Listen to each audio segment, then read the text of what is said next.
హైదరాబాద్ను AI capital గా మారుస్తాం. AICTE కోసం 200 ఎకరాలు కేటాయించాం. శ్రీధర్ బాబు, సెప్టెంబర్లో గ్లోబల్ ఏఐ సమ్మిట్ నిర్వహిస్తున్నాం. ప్రవాస భారతీయులందరూ రావాలి.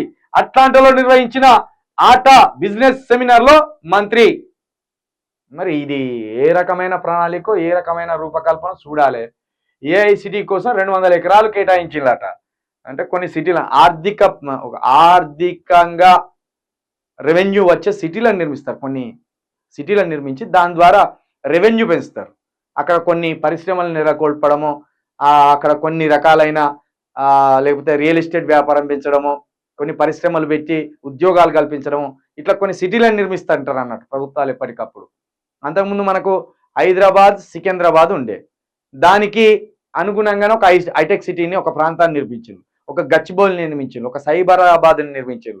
అంటే ఇన్కమ్ జనరేట్ అయ్యే సిటీలను నిర్మిస్తారు. దానివల్ల రాష్ట్రానికి మంచిదే.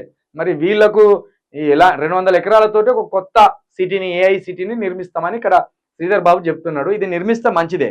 అది ఈ 5 సంవత్సరాలు నిర్మించి రాష్ట్రానికి ఆదాయాన్ని సమకూరిస్తే మంచిదే, కాదంటలేదు.